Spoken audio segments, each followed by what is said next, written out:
For 6 months, I had been living a double life.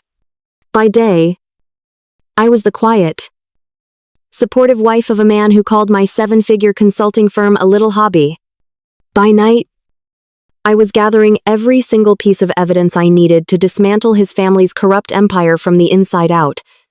Tonight was the night I would light the fuse. If you believe it's time for them to get exactly what they deserve, make sure you hit that subscribe button, because this is just the beginning. It all started with a dress. It was a deep sapphire silk that I'd bought with my own money. From my own 7-figure income, a fact my husband, Richard, preferred to call my little hobby. He walked into our bedroom as I was fastening a simple diamond necklace. His own tuxedo perfectly tailored.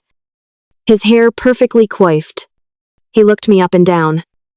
Not with admiration, but with a kind of critical assessment, like a farmer inspecting livestock.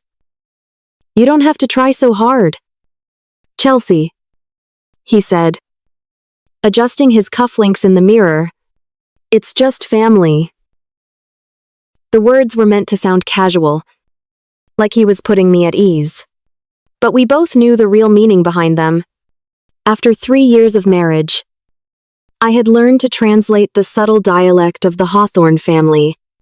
It's just family meant, you are not, and will never be, one of us.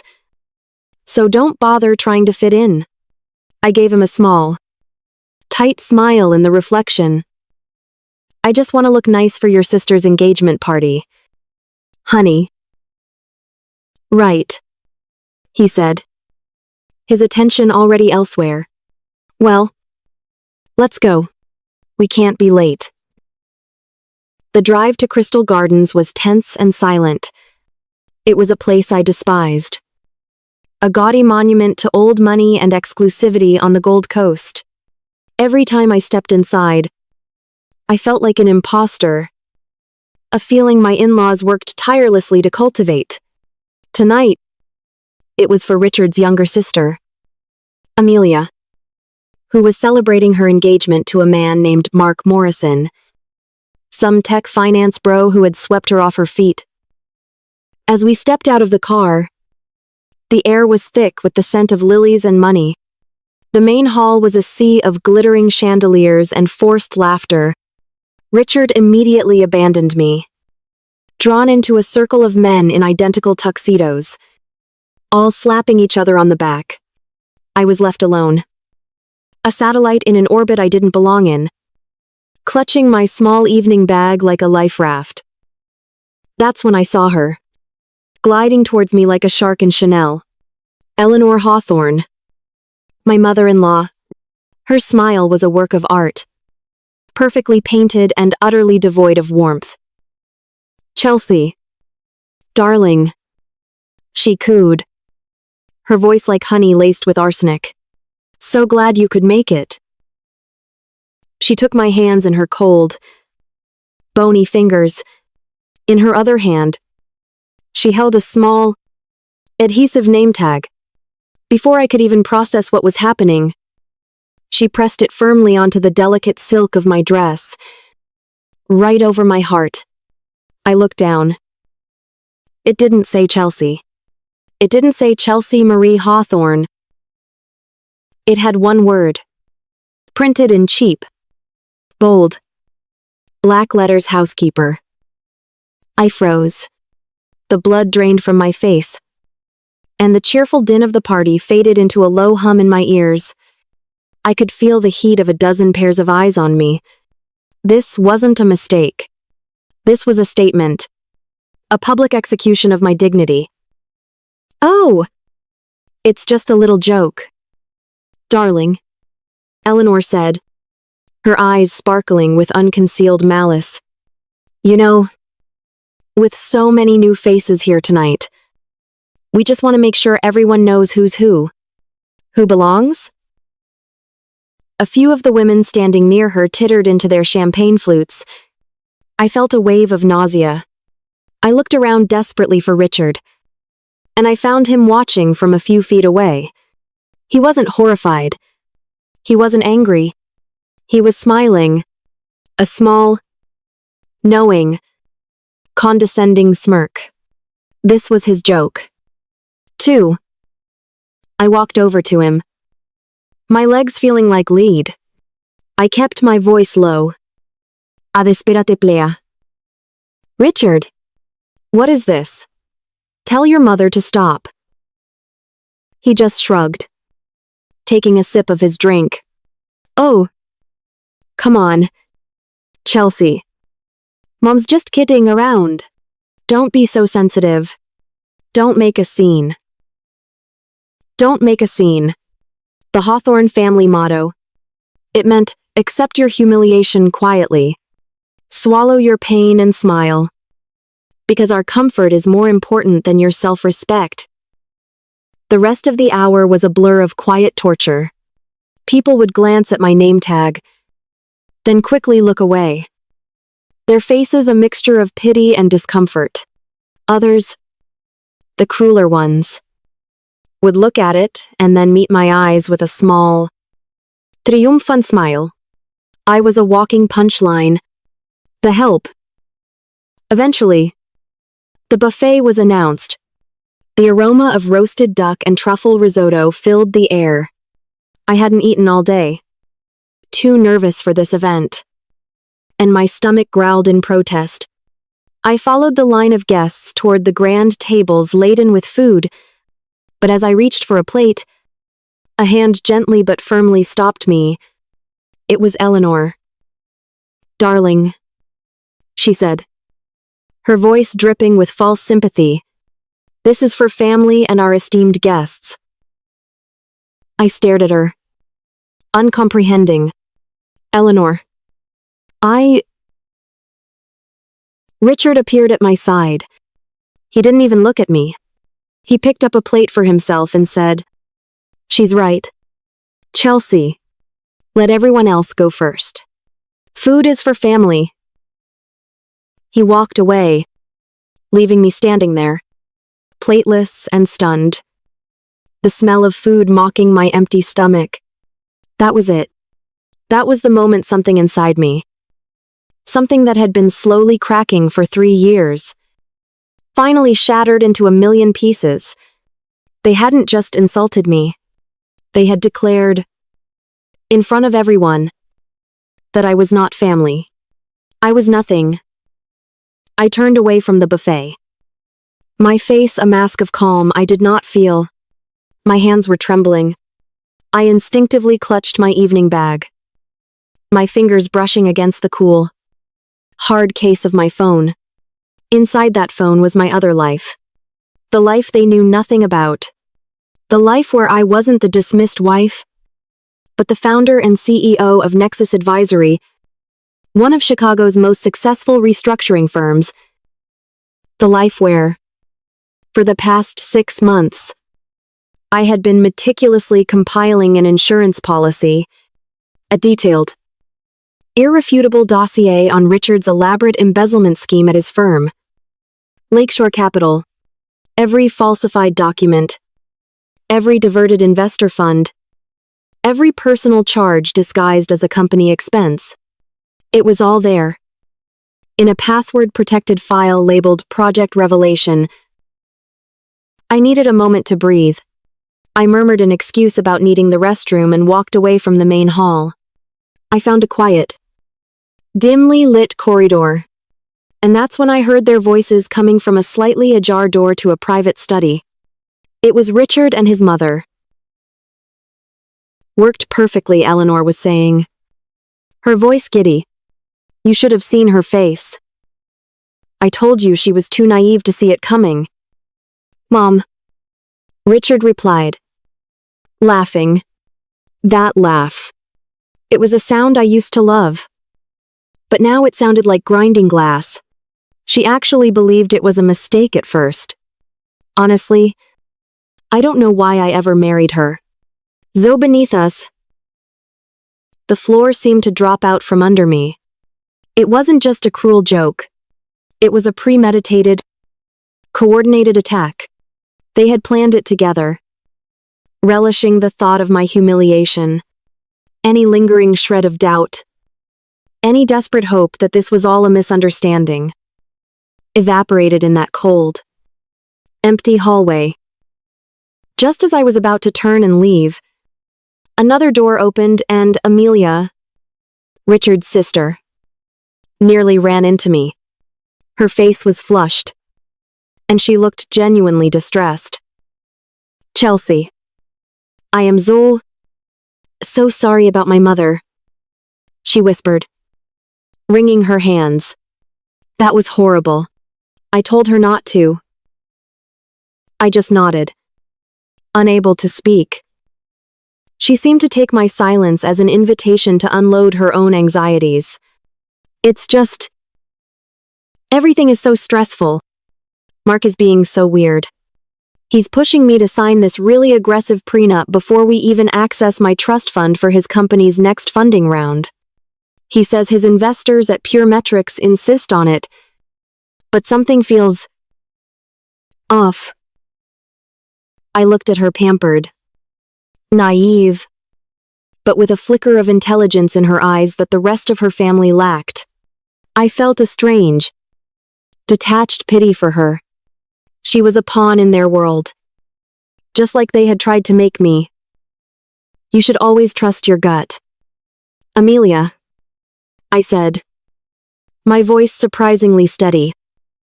I left her there and walked back toward the main hall. But I wasn't the same woman who had left it minutes earlier. The hurt was gone. The shame was gone. In their place was a cold, crystalline clarity.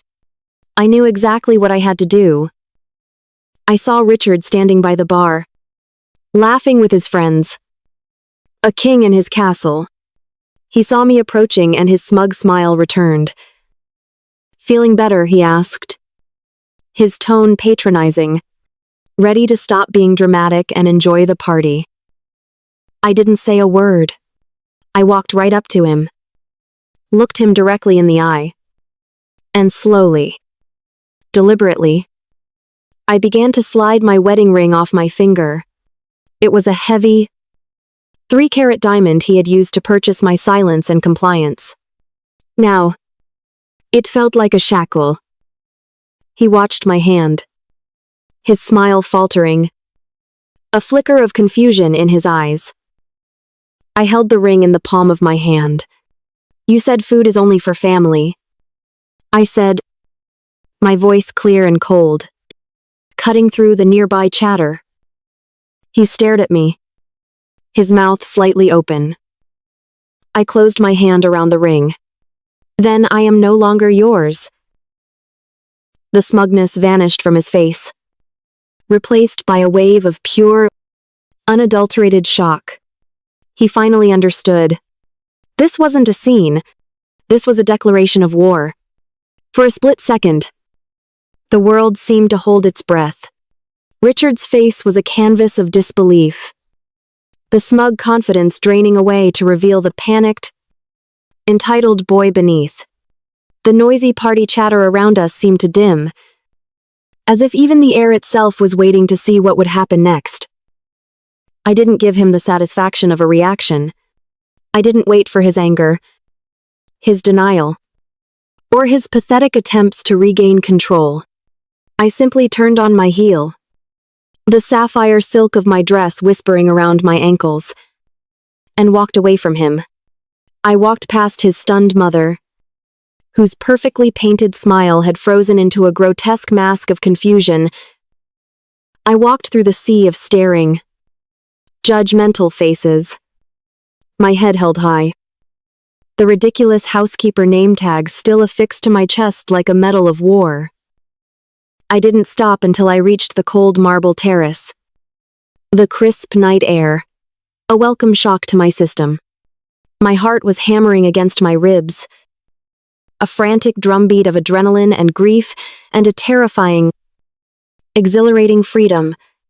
My hands were shaking, but not from fear. It was the tremor of a machine powering up, and of a system coming online after a long dormancy. I pulled out my phone, my fingers steady as I navigated to my contacts. I found the name I was looking for: James Fitzgerald. My second-in-command at Nexus Advisory.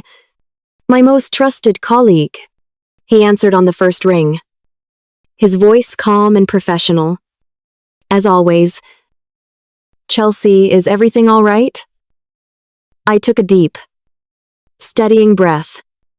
The Chicago skyline glittering coldly in the distance. James, I said, my own voice devoid of any tremor. It was the voice I used in boardrooms. The voice that dismantled failing companies and rebuilt them from the ashes. Initiate Project Revelation. All assets. Effective immediately.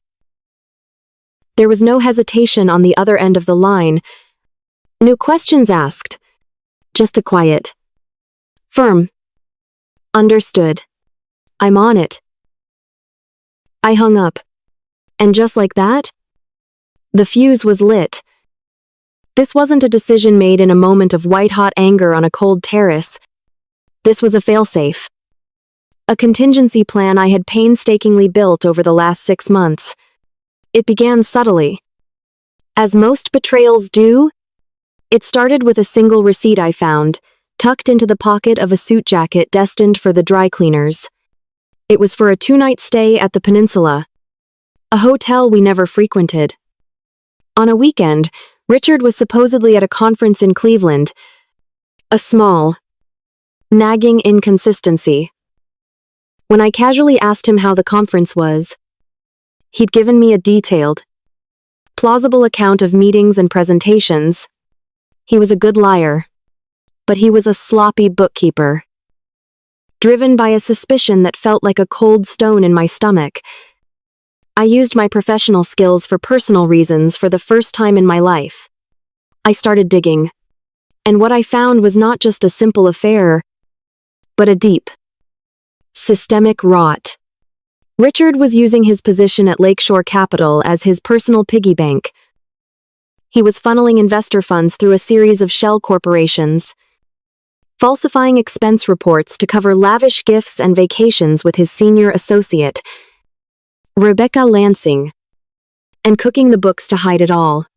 My little hobby, as he called it, had given me the expertise to see it all with perfect clarity. His intricate web of deceit looked like amateur hour to me. A few weeks after that first discovery, I made an appointment with Margaret Brennan. Margaret was a legend in Chicago's legal circles, a former federal prosecutor who had gone into private practice. Her office wasn't in some glittering downtown skyscraper. It was in a modest but distinguished brownstone, filled with law books and the quiet confidence of someone who had seen true evil and wasn't impressed by it.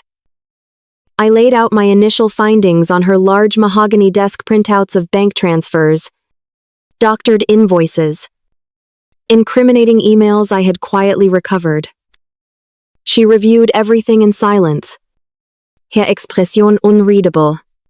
After a long 10 minutes, she took off her reading glasses and looked at me. This isn't just a breach of trust, Chelsea. This is a federal crime, she said, her voice even. Wire fraud, mail fraud, money laundering.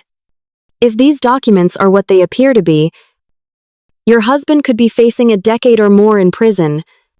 It was in that quiet, serious office that Project Revelation was truly born.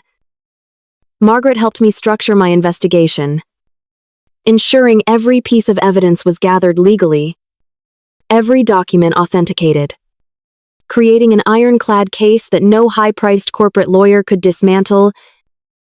It was also during one of our meetings that I mentioned, almost as an aside, my mother-in-law's peculiar habit of demanding money from me. Every few months, Eleanor would call in a panic, claiming she was short on cash for her estate taxes and needed a loan. It was always an odd, round number, like $50,000. I'd always paid it, telling myself it was the price of peace in the family. Margaret had leaned forward, her eyes sharp. That's strange, she'd said. With the size of the Hawthorne estate after her husband's passing, The taxes would have been settled years ago, likely through a trust. Demanding cash like that? It sounds like a shakedown. On her advice, I hired a forensic accountant, a quiet man with an eye for detail that rivaled my own. It took him less than a month to find it $2.3 million, hidden away in a series of undeclared accounts in the Cayman Islands. Eleanor had stashed it there during her divorce from Richard's father, feigning poverty to secure a massive alimony settlement, and has been illegally hiding it from the IRS ever since. The rot ran deep in the Hawthorne family.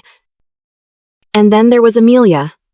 After my strange, brief conversation with her at the party, her words echoed in my mind. A pushy fiancé. A rushed prenup. A tech startup in need of funding from her trust. It was a pattern I had seen dozens of times in my professional life. The next day, I tasked my best analytics team at Nexus with a discreet deep dive into Mark Morrison's company. Pure metrics. The report they came back with was chilling. The company's explosive user growth was a complete fabrication, generated by bot farms in Eastern Europe. Their vaunted strategic banking partnerships were nothing more than shell companies Mark had set up himself. The entire enterprise was a house of cards, designed for one purpose: to secure a massive Series B funding round fueled by Amelia's trust fund before it all came crashing down. He wasn't just marrying her, he was planning to rob her blind. I had the team compile a simple, anonymous, but undeniable dossier of the evidence. I spent many late nights in my real office, the one Richard had only visited once, calling it quaint. From my 40th floor window, the city lights spread out like a diamond necklace. Here, surrounded by the quiet hum of servers and the glow of financial data on my monitors, I was not the timid, undervalued wife. I was the architect. I had 3 separate files, 3 separate paths of destruction, ready to be deployed. One for Richard, one for Eleanor, one for Mark.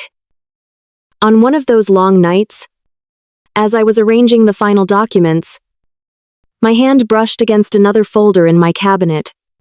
It was an older one. Its label written in my own neat script: Hawthorne Manufacturing, Restructuring, Completed. I pulled it out. 18 months ago. Richard's late father's company had been on the verge of bankruptcy due to mismanagement. Richard had come to me in a panic, begging me to look at the books, to use my little hobby to help. I had spent 3 months untangling their disastrous finances, renegotiating their debt, and implementing a recovery plan that saved the company and the jobs of over 500 people. I never asked for a dime. I did it for the family. The irony was so bitter it almost made me laugh. I saved their legacy, and in return, they branded me as the help. That memory sealed my resolve. I closed the Hawthorne Manufacturing file and put it away. It wasn't part of the plan, but it was a part of the story, a testament to their hypocrisy. And now, standing on that terrace, the cold wind whipping at my dress, I felt no doubt, no remorse, only a profound sense of purpose. I had given them every chance to treat me with a shred of decency, and they had responded with calculated cruelty. They had shown me my place.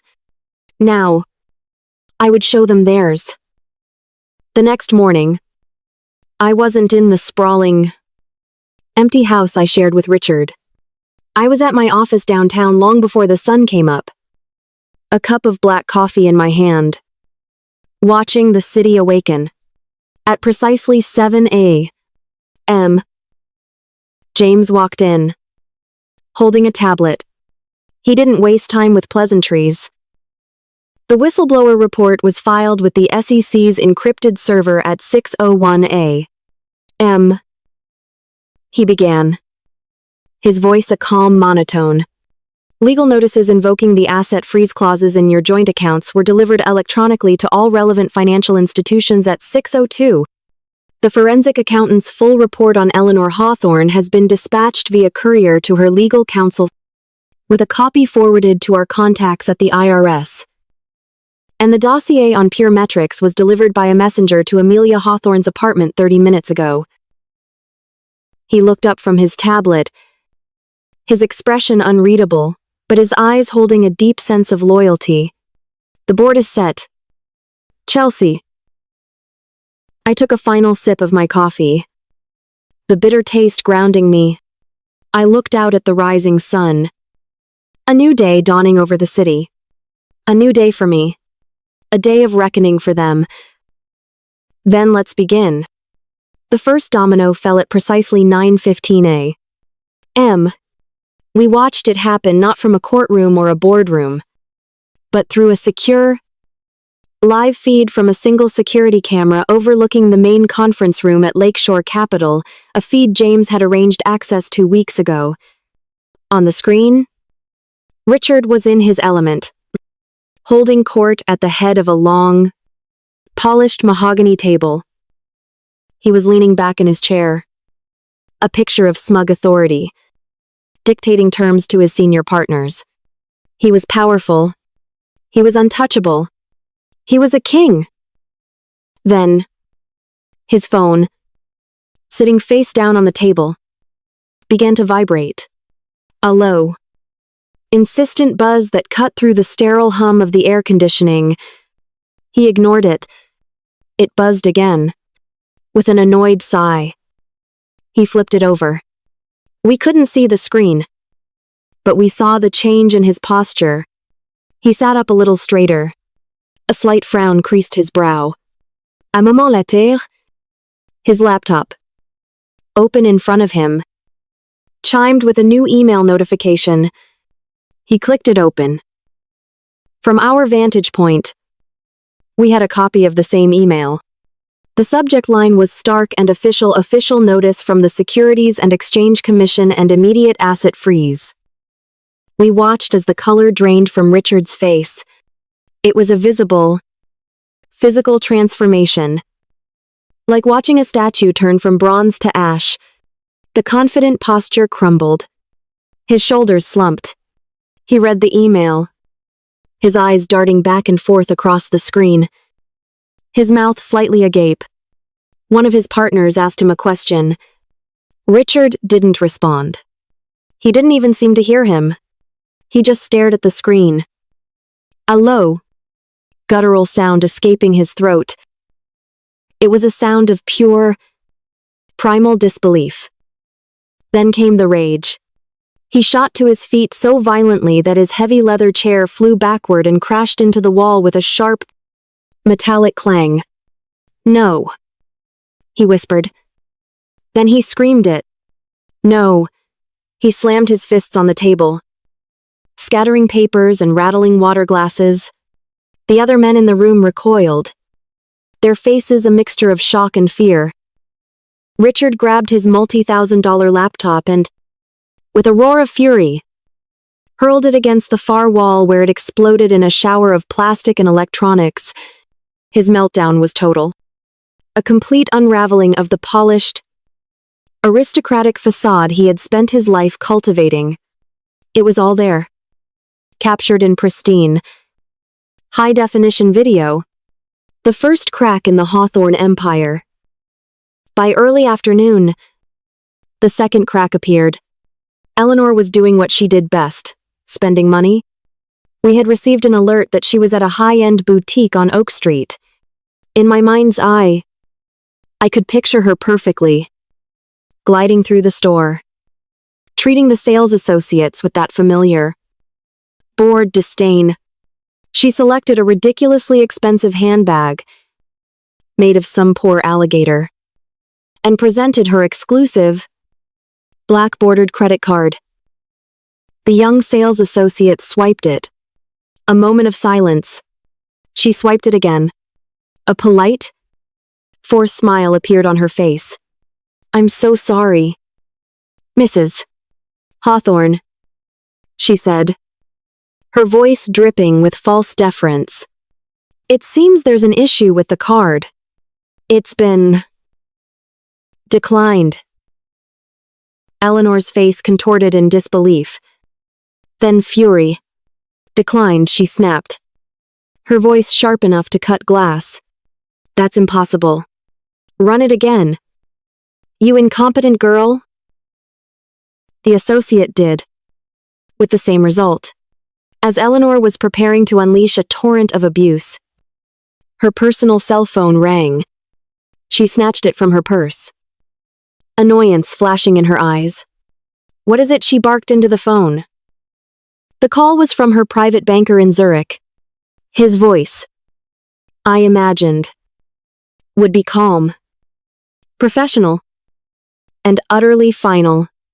He would be informing her that, pursuant to a formal request from the United States Internal Revenue Service regarding an ongoing investigation into undeclared foreign assets, her accounts had been frozen, all $2.3 million.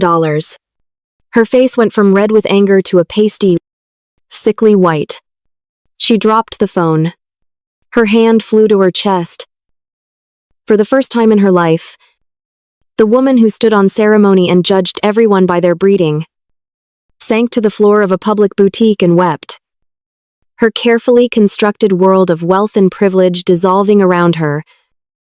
Meanwhile, across town, the third front of the war was unfolding. Amelia sat in her pristine, minimalist apartment, the anonymous manila envelope lying open on her coffee table. Inside was not an accusation, but cold, hard data charts showing the bot-driven traffic to pure metrics. Incorporation documents for the shell companies masquerading as banking partners. A detailed projection of the company's inevitable collapse within 6 months of receiving its next round of funding. When Mark Morrison arrived, whistling, she was waiting for him. She didn't cry or scream. She simply asked him to explain the documents. He tried to laugh it off at first, calling it corporate espionage, a smear campaign from a competitor. Then he tried gaslighting her, telling her she was being hysterical and didn't understand the complexities of high-stakes finance. But as he looked at the cold, hard finality in her eyes, he knew the game was up. His tone shifted to anger. You were never smart enough to figure this out, he snarled. Who helped you? Amelia stood up. She walked over to him, and with a steady hand, she pulled the massive engagement ring from her finger. It wasn't a gesture of heartbreak. It was a gesture of liberation. Get out of my house, she said, her voice shaking but firm. She threw the ring on the table. You can have this back. It seems you need the money more than I need the lie. The rest of the day was a blur of systematic dismantling. It was a quiet, efficient demolition. First, the Porsche, Richard's prized Carrera, was towed from its designated spot in the Lakeshore Capital garage. Then, the boat. A legal notice was posted on the slip of his 60-foot yacht, the Unsinkable 2, placing it under legal Zeicher. Finally, his watch collection. A court-appointed receiver visited his private safety deposit box and emptied it of the 24 timepieces that represented more money than most people see in a lifetime. The final, most symbolic blow came that evening. As Eleanor was being escorted out of her Gold Coast mansion by agents from the IRS, the locks being changed behind her, the news broke. The security footage of Richard's boardroom meltdown had been leaked to a financial news blogger within an hour. It was everywhere. The clip went viral. Lakeshore Capital, CEO in shocking meltdown. Millions in investor funds, allegedly embezzled. His face, twisted in rage, was plastered across every screen. His professional reputation was not just damaged, it was incinerated. He had lost his job, his money, his status, his toys, and his reputation, I decided it was time for him to lose one last thing. From a secure, untraceable email address, I sent a single message to his personal account. There was no text, just an attachment. It was a short video file. It was the security footage from the Peninsula Hotel, showing him and Rebecca Lansing, his associate, entering the elevator together, her hand trailing down his back. It was followed by scanned copies of the credit card statements, showing the champagne, the jewelry, the room service, all billed to a corporate account for investor relations. My phone rang almost immediately. It was him. I let it ring 3 times before I answered, putting it on speaker for James and me to hear. His voice was a ragged whisper, a ghost of its former arrogance. "Chelsea, what did you do?" I remained silent. "Please," he begged, the sound utterly pathetic. "We can fix this. I know I messed up. Honey. But you can't do this. This is our life you're destroying." "No. Richard," I said, my voice as calm and cool as a frozen lake. "This was your life, built on lies and my family's money and the trust of your investors. I just turned on the lights." His tone shifted. The pleading vanished, replaced by the familiar snarl of impotent rage. "You will regret this. Chelsea, I will destroy you, I will—" "You have nothing." "Richard," I interrupted, my voice cutting him off cleanly. "You have no power here. No money. No influence. You're just a common criminal who got caught." I could hear him breathing heavily, the sound of a man completely broken. I decided to give him one last thing to remember. "You were right about one thing. Though," I said softly, "food is only for family. And from where I'm sitting, it looks like you and yours are about to face a famine." I ended the call and blocked his number. A deep, profound silence filled my office. It was over. The main assault was complete. A few weeks later, James walked into my office with a final summary report.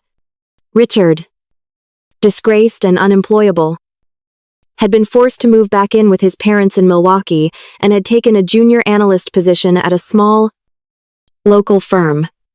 Eleanor, her assets frozen and facing federal charges, was working as a receptionist for $15 an hour. Her Chanel suits replaced by a cheap polyester uniform. Amelia had sold the engagement ring. She had used the money to pay the first year's tuition at the University of Chicago's Booth School of Business, determined to learn how to build something real and ethical. The report was everything I had hoped for. Justice. Swift and absolute. I nodded, a feeling of cold, clean satisfaction settling over me. "Thank you, James," I said. "That's all." He hesitated at the door. "There is one more thing." "Chelsea," he said. "A minor piece of news. It seems Crystal Gardens, the venue from the party, has had a string of bad luck. They just filed for Chapter 11 bankruptcy this morning." I looked up at him. The chaos of the past few weeks receded, and a new idea, a perfect, final, beautifully ironic idea, began to form in my mind. A smile, the first genuine smile I'd felt in months, touched my lips. The project wasn't over. There was one final stone to lay. That final piece of information from James hung in the air of my office, shimmering with a perfect, beautiful symmetry. Crystal Gardens, the gilded cage where they had tried to humiliate me, the stage for my public execution. And now, it was a failing business, a casualty of its own excess and mismanagement, laid bare for the taking. The smile that spread across my face wasn't one of malice or vengeance. It was the smile of an artist who has just found the final, perfect brushstroke to complete a masterpiece. The project wasn't over. It needed a new foundation. Acquiring the venue was almost laughably easy. I did it through a newly formed subsidiary of Nexus, in a shell company with a deliberately innocuous name, the Hearthstone Group, so that the Hawthorne name would never be publicly associated with it. The current owners were desperate, bleeding money and facing a mountain of debt. My offer wasn't generous, but it was fast, and it was in cash. They saw it as a lifeline. They had no idea they were handing the keys to their kingdom over to the woman they had once designated as the staff. Within 2 weeks, the deal was done. Crystal Gardens, with its gaudy chandeliers and ghosts of painful memories, was mine. The first thing I did as the new owner was review the upcoming events calendar. And there it was. Scheduled for the first Saturday of the following month, the annual Children's Literacy Foundation Gala. It was Eleanor Hawthorne's pet charity, the crown jewel of her social calendar. For years, she had lorded her position as chairwoman over the city's elite, using the event to solidify her status as a grand dame of philanthropy. It was her stage, her throne room. I called the new general manager I had installed, a sharp woman named Sarah who had no knowledge of my personal connection to the venue. My instructions were simple and precise. "Sarah," I said, my voice calm and professional, "regarding the Children's Literacy Foundation Gala next month, I need you to send a formal notice of cancellation to the event organizer. A Mrs. Eleanor Hawthorne. A cancellation. Ms. Marie," she asked, a note of surprise in her voice. "That's one of our biggest events of the year. May I ask the reason?" "Of course," I replied smoothly. "The reason is a change in management policy. The Hearthstone Group has instituted a new code of conduct for all events hosted at our properties. You can state that, effective immediately, Crystal Gardens will only host events that align with our core principles." "And what are those principles?" "Exactly?" Sarah asked, likely already typing. I paused, savoring the words before I spoke them. A commitment to equal dignity and mutual respect for all individuals, regardless of their background or station. Please inform Mrs. Brackett Hawthorne that, upon review, we find her event cannot comply with our standards of equal treatment. Therefore, we are exercising our right to terminate the contract. There was a moment of stunned silence on the other end of the line. Then, a quiet, "Understood. Ms. Marie, I'll send the notice right away." I imagined Eleanor living in some cramped, borrowed apartment, receiving that formal, corporate letter. I imagined her reading those words: equal dignity, mutual respect, cannot comply with our standards, and feeling the full, crushing weight of their meaning. It wasn't just a cancellation. It was her own cruel philosophy, twisted and used as a weapon against her. It was poetic justice, served on corporate letterhead.